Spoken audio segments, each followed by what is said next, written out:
If you think Colecovision plays all Atari cartridges... You mean it can't? Here's Pac-Man on Colecovision. But here's Pac-Man for the Atari 5200 Super System. Now you're talking. And it doesn't work on Colecovision. But won't their adapter? It won't play Super System cartridges. Not pole position? Not this pole position. Not centipedes? Not this centipedes. Only on the Atari 5200 Super System. But aren't they hard to find? They're everywhere. Everywhere? The Atari 5200 Super System. Shortly before the crash really started to hit, they came out with the Atari 5200, which was essentially a repackage of one of their 8-bit computers.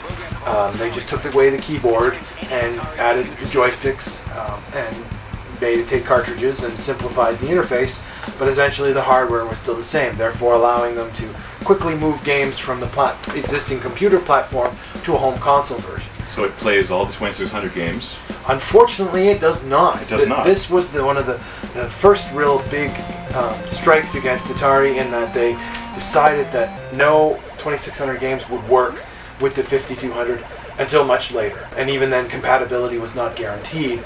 So the 5200 certainly hurt with a lot of people not wanting to purchase a system when they already have, say, 15 games for their 2600. So the 5200 takes another crack at most of the arcade games that had already been tried on the 2600, and are the versions significantly better?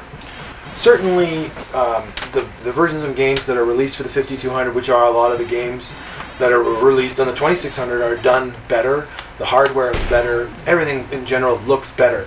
But again, it is a lot of rehashes of existing games that you could already get for your 2600. They just look and sound a bit better. With respect to the ColecoVision, the 5200 is certainly on par, if not slightly better. ColecoVision, again, was already out at that point, so they were definitely 5200, Intellivision, ColecoVision, Atari 2600. They were all on the market, really stirring around all at the same time. Got it. Joust.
presents Joust, the video game where buzzard men battle ostrich men.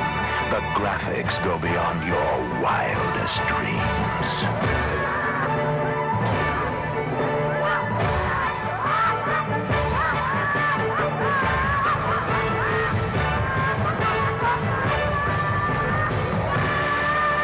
The controllers for the 5200 are certainly the most notorious aspect of them.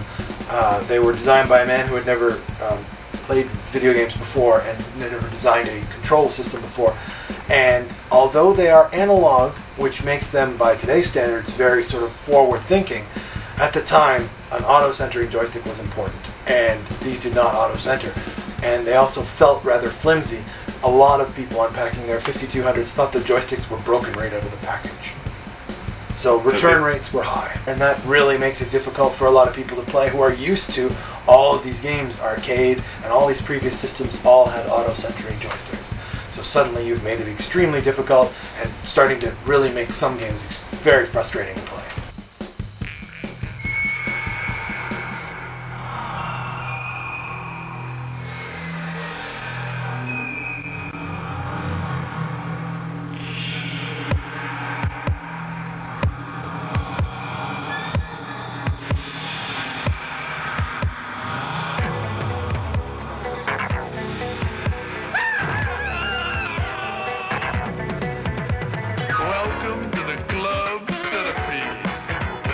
millipedes and its leg quartet. Come on down, come on down.